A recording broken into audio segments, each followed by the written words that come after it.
Vamos dar início aqui à segunda parte do nosso assunto sobre barras de aço fletidas. E aqui a gente vai fazer uma introdução, teórica sobre a plastificação da seção transversal de uma viga. Então imaginem que a gente está dimensionando ou analisando de maneira teórica aqui, uma viga birrotulada. Nós temos aqui o eixo longitudinal Z e os eixos principais da seção transversal, que são aqui os eixos X e eixo Y. E aí aqui eu estou aplicando um carregamento no plano YZ.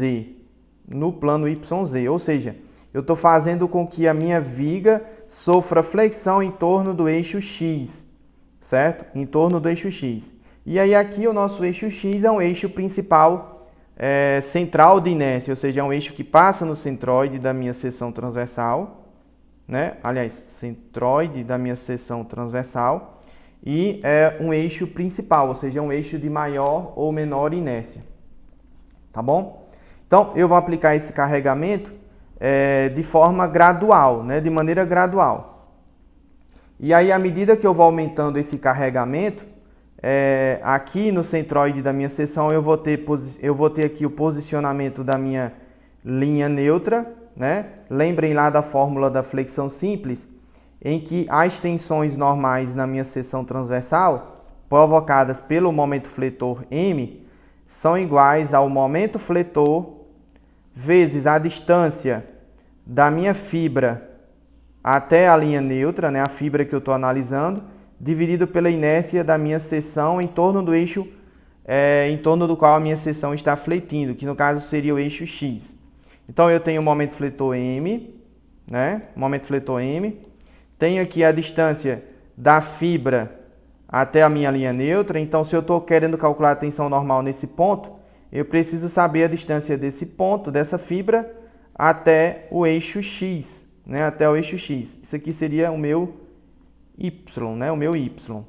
Para um momento fletor positivo, esse pontinho aqui tem uma tensão normal de compressão. Para esse pontinho aqui, eu teria uma tensão normal de tração. Então, por isso eu marquei aqui, essa região achurada de vermelho está totalmente submetida a tensões de compressão. E essa região achurada em azul tem tensões em toda a sua área de tração. Se o momento fletor é positivo e o meu Y está orientado para cima, o meu Y é positivo para cima, então eu tenho que fazer aqui uma alteração no sinal, que é o seguinte: para que eu tenha tensões negativas com Y positivo e momento fletor positivo, eu tenho que colocar um sinal de menos nessa equação. Ou seja, quando Y é positivo, eu tenho tensões de compressão. Quando Y é negativo, eu tenho tensões de tração. Então esse sinal de menos serve para isso, tá bom? Vamos dar continuidade. Então, à medida que essas tensões normais vão aumentando, ou seja, à medida que eu vou aumentando o carregamento na minha viga, esse meu momento fletor solicitante, em uma seção qualquer aqui crítica, uma seção em que eu tenho o momento fletor máximo, ele também vai aumentando, Se o meu momento fletor aumenta, as minhas tensões normais aumentam, certo? Para pequenos carregamentos,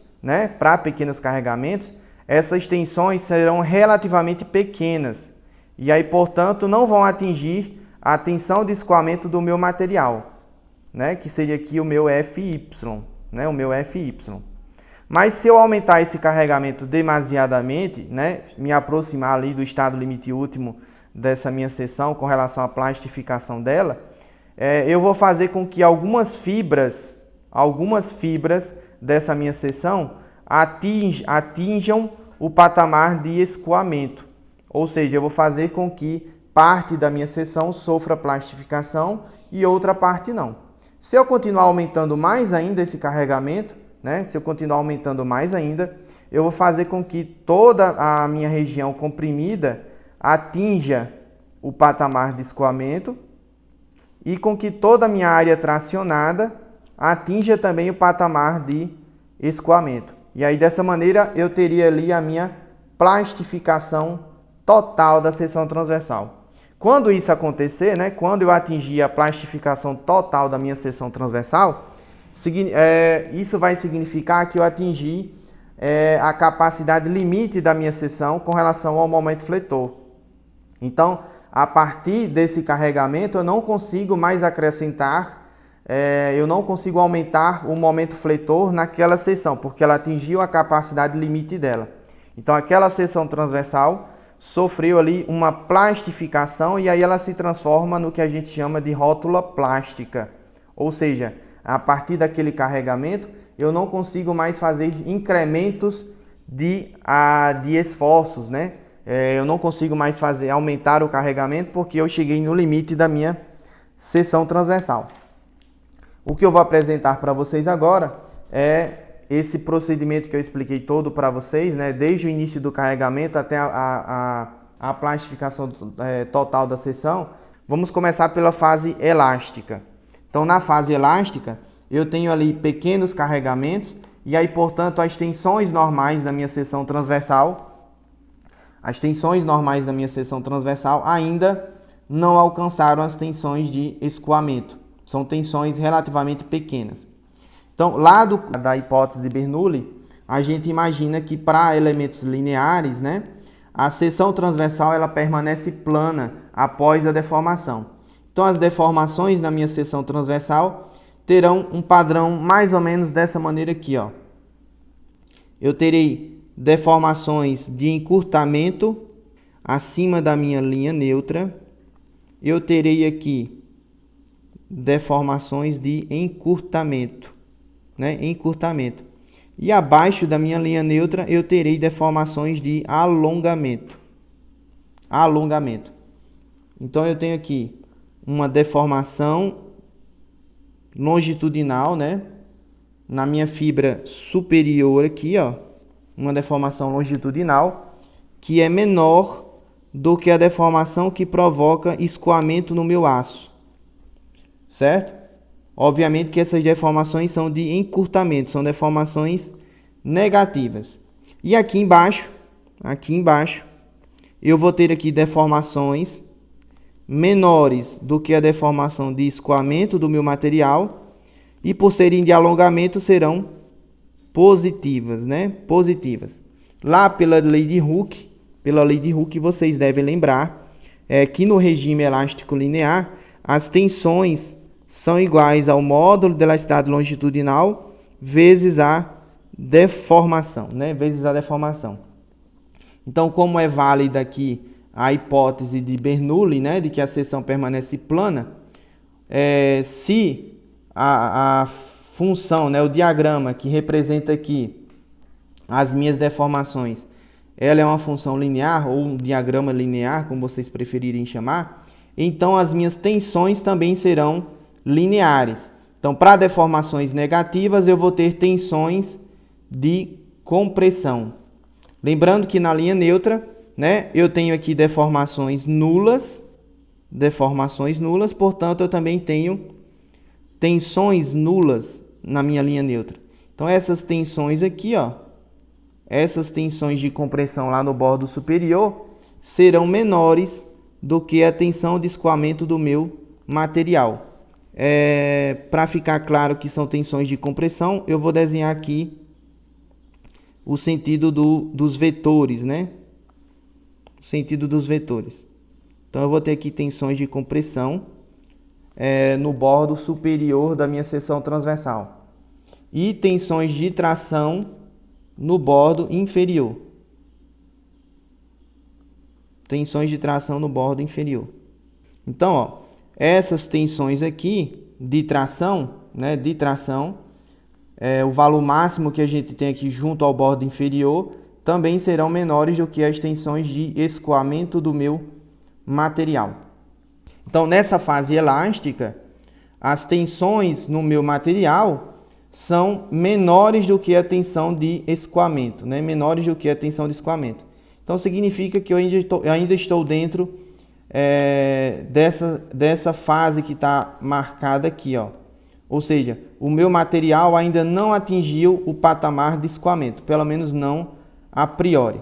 Se eu continuar aumentando o carregamento, né? Se eu continuar aumentando o carregamento,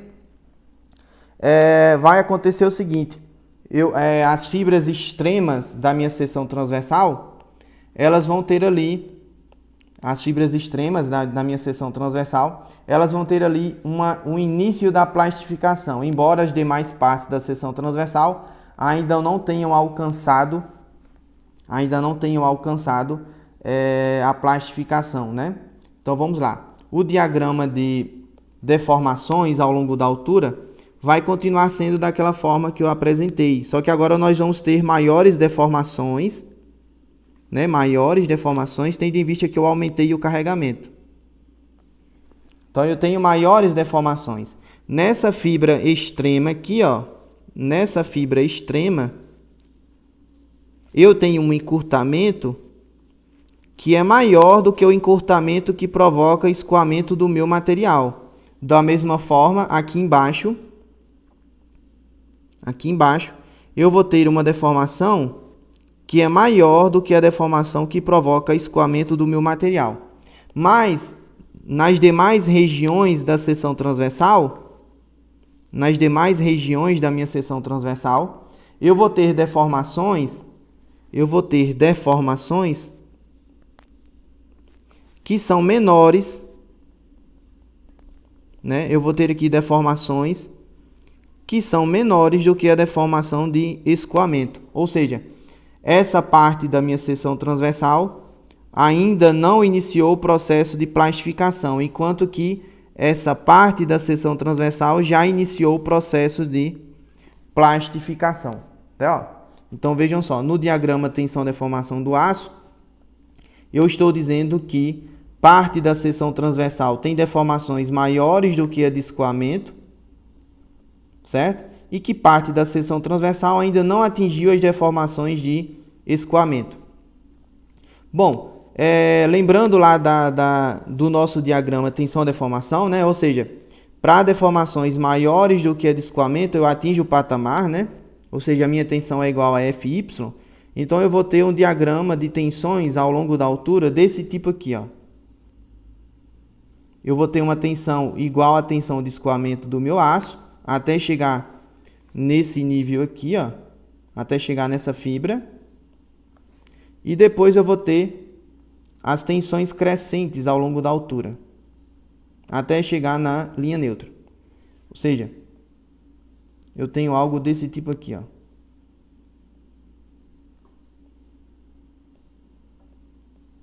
Tensões de compressão crescentes até chegar na fibra que atingiu o escoamento do meu material. E aí, a partir daquela fibra, né, as tensões no aço são iguais às tensões de escoamento. Isso se repete para o lado tracionado, até essa fibra aqui, ó. Até essa fibra, as minhas tensões são crescentes, né, porque ainda está no regime elástico linear. Aí, a partir dessa fibra, eu tenho o patamar de escoamento.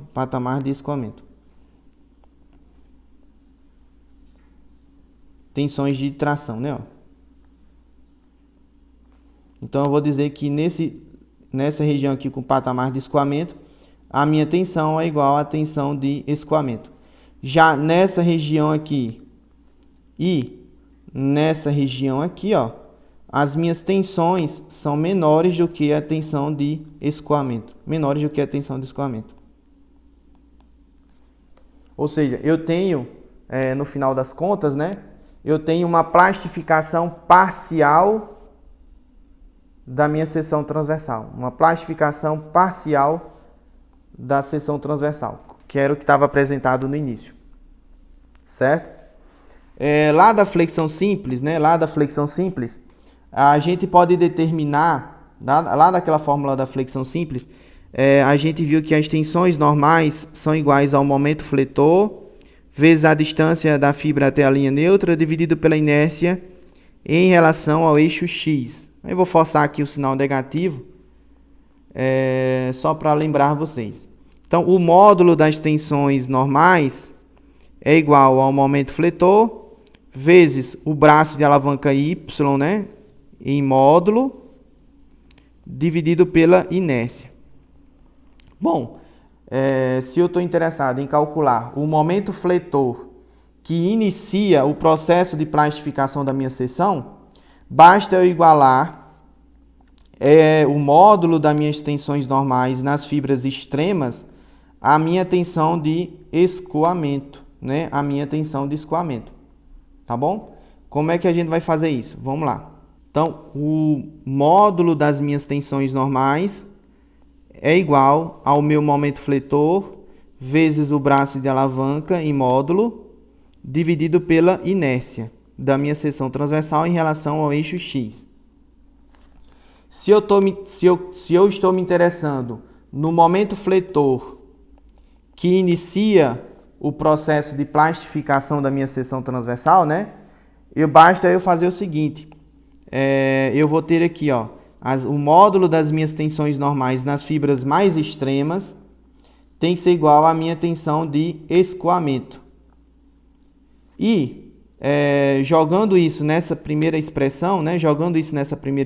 Eu vou ter o seguinte, ó, o momento fletor que provoca o início da plastificação da minha seção, que eu vou chamar de MY, vai ser igual à tensão de escoamento vezes a inércia em relação ao eixo X, dividido pelo módulo, o módulo do meu braço de alavanca em relação à linha neutra. Nas fibras extremas, né, da minha seção transversal, e aqui eu vou desenhar aquela nossa batata, tenho aqui a nossa linha neutra,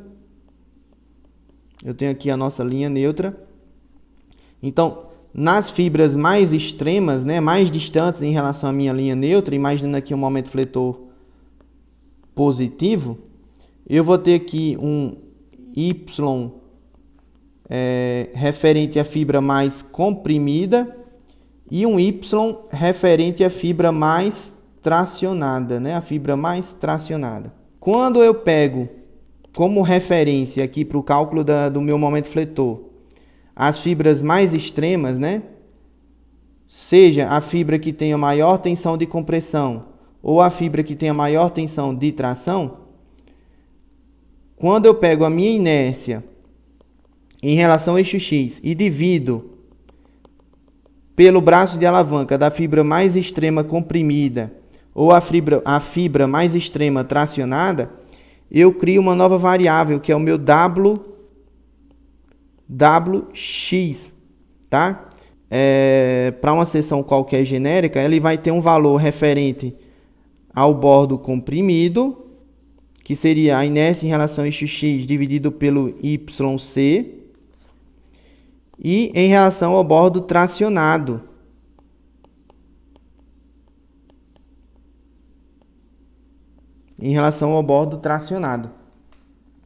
Se eu tiver uma seção em que eu tenho dupla simetria, como é o caso, por exemplo, de perfis do tipo I, duplamente simétricos, né? Ó, duplamente simétricos.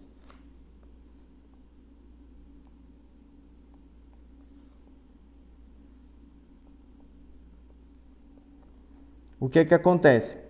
O meu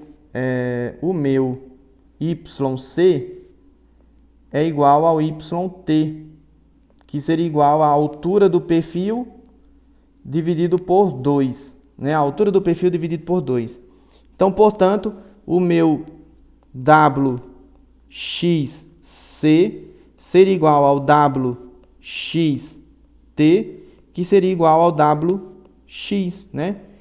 Inclusive, para os perfis do tipo I, é uma propriedade catalogada, né? O módulo elástico à flexão, ou módulo de resistência elástico à flexão, como vocês podem encontrar na bibliografia, tá? Então, vamos escrever aqui o nome dessa propriedade. Módulo de resistência elástico, módulo de resistência elástico à flexão. Módulo de resistência elástica à flexão. Então, para as seções que tem ali dupla simetria, o W para a fibra mais comprimida, é igual ao W da fibra mais tracionada, certo? Que vai ser igual ao W em torno do qual o eixo está fletindo. Bom, voltando para o que a gente estava querendo determinar, né? Eu quero determinar aqui quem é o momento fletor que provoca o início da plastificação da minha seção transversal. Imaginando que a gente esteja tratando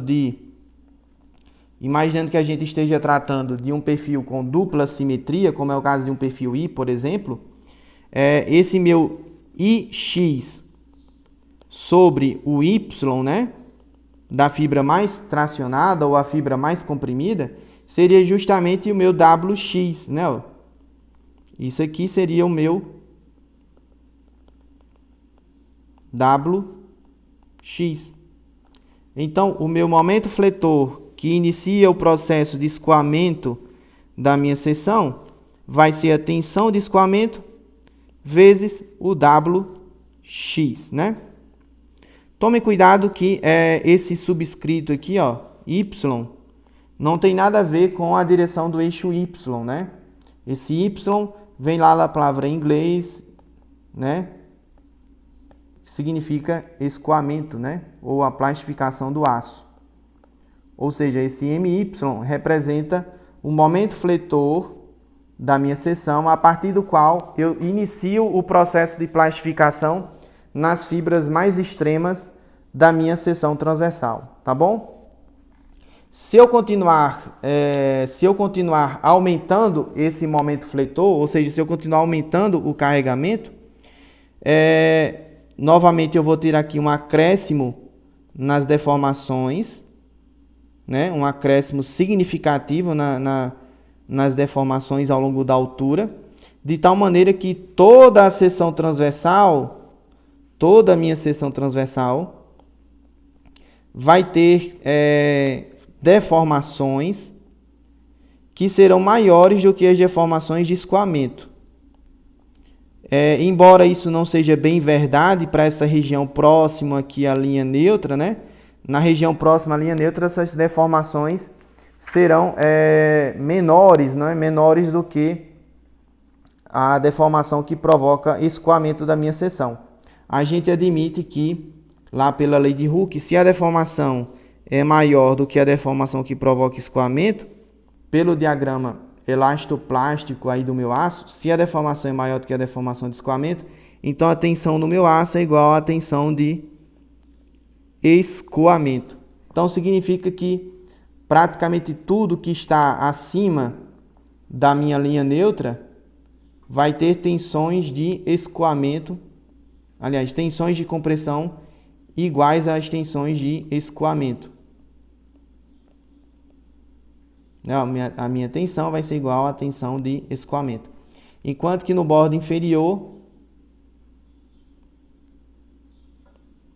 eu vou ter tensões de tração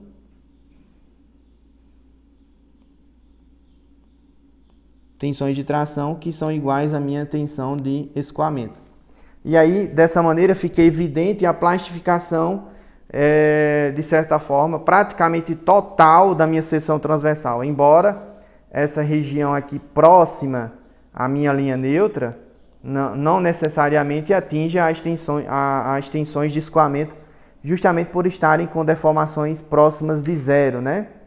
Pela conceituação teórica, a gente sabe que as deformações na região da linha neutra são nulas. Mas, do ponto de vista matemático, né, na nossa tratativa matemática aqui, a gente considera que tudo que está acima da linha neutra na plastificação total vai sofrer ali uma plastificação igual à tensão de escoamento, e tudo que está abaixo vai sofrer uma plastificação, né, com tensões ali de tração, tá? Ou seja, para um momento fletor positivo, tudo que vai estar acima da linha neutra vai plastificar e tudo que está abaixo da linha neutra também vai plastificar. Embora isso, do ponto de vista teórico, não seja bem verdade, né? Mas na nossa tratativa matemática vai ser feito dessa forma. Quando a gente atinge essas tensões de escoamento ao longo de toda a altura da minha seção transversal, aí eu tenho a formação de uma rótula plástica, ou seja, aquela seção transversal atingiu a capacidade limite dela com relação à flexão. Como vocês vão ver na sequência, no próximo vídeo, a gente vai tratar sobre qual é o momento fletor M, que provoca a plastificação total de uma seção transversal, ou seja, qual é o momento fletor que faz com que todas as fibras ao longo da altura atinjam a tensão de escoamento do meu material. Então, resumindo todo esse nosso processo que foi apresentado aqui, eu trouxe essa figura lá do livro do professor Facuri, em que nós temos, para essa nossa viga que foi apresentada, eu tenho aqui um gráfico em que eu tenho o momento fletor máximo em uma determinada seção aqui, intermediária, versus o deslocamento máximo que eu tenho no meio do vão. Então, eu vou aumentando o carregamento aqui na minha viga, né? E vou marcando, né? Vou medindo quais são as deformações, os deslocamentos que essa minha viga tem no meio do vão ali. Então, à medida que eu vou aumentando esse momento fletor, à medida que eu vou aumentando o meu carregamento, essas minhas deformações também vão aumentando.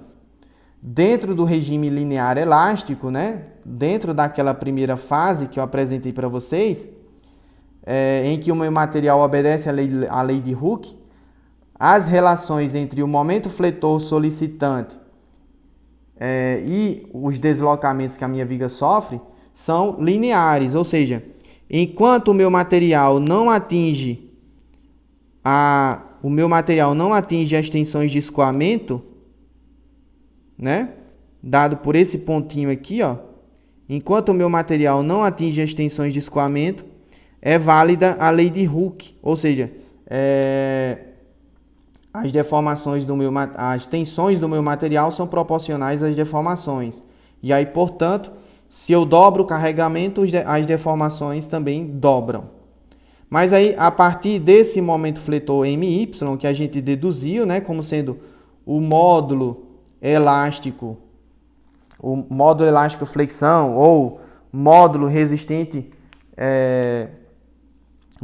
resistência elástico à flexão, como vocês preferirem chamar, né, vezes a tensão de escoamento. Então, quando o meu momento fletor for maior do que esse carinha aqui, eu vou iniciar o processo de plastificação da minha seção transversal. Então, tem início aqui a um trecho não linear no comportamento da minha viga.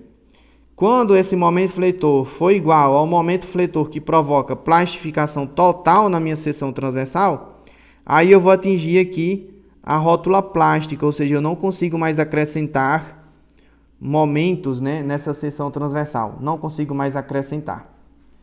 Só que a gente sabe que do processo de fabricação dos perfis laminados e soldados, a gente tem ali tensões residuais nas mesas e nas almas, né? Ou seja, o meu material tem tensões prévias, né, do processo de fabricação.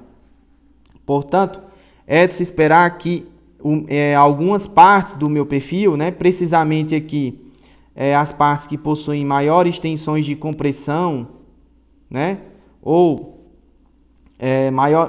as partes que possuem maiores tensões de tração, elas vão iniciar o processo de plastificação mais cedo em relação ao restante do perfil, tá? Tendo em vista que elas possuem ali tensões prévias da ordem de 30% das tensões de escoamento. Ou seja, esse meu momento fletor aqui, teórico, que eu tinha deduzido para vocês antes, sofre uma redução.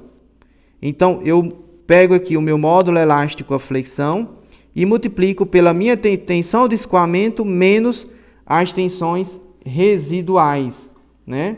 Ou seja, eu estou descontando aqui que parte do meu material, em algumas porções ali do meu perfil, possuem tensões residuais e, portanto, inicia um processo de plastificação de maneira mais adiantada, né? Mais adiantada. Então, portanto, aqui, o meu perfil começa a sofrer o processo de plastificação com o momento que a gente chama de MR, que é o momento fletor que considera ali o início da plastificação da minha seção transversal, considerando as tensões residuais.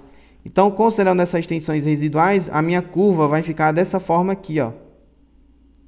Dessa forma aqui, tá? Então, é importante que vocês lembrem desse conceito, porque no caso aqui, as tensões residuais têm um papel importantíssimo na determinação da resistência à flexão dos meus perfis, tendo em vista que elas promovem um adiantamento do processo de plastificação da seção. Algumas porções do meu perfil ali nas mesas e nas extremidades da alma do perfil vão ter tensões de tração e significativas, na ordem de 30% das tensões de escoamento, e portanto essas porções do meu perfil iniciam esse processo de plastificação de forma mais acelerada, e aí portanto isso influencia significativamente no comportamento da flexão do meu elemento estrutural no estado limite último, a flexão, tá bom? Então era isso que eu queria tratar com vocês nesse segundo vídeo.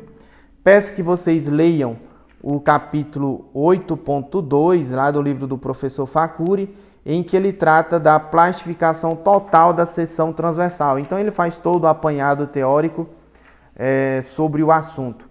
No próximo vídeo, a gente vai ver aí como é que a gente determina o momento fletor que provoca plastificação da minha seção transversal. Então nesse vídeo eu apresentei para vocês apenas como é que a gente obtém um momento fletor que inicia o processo de plastificação, seja sem as tensões residuais ou com as tensões residuais, tá bom? Então, abraço a todos e fiquem com Deus.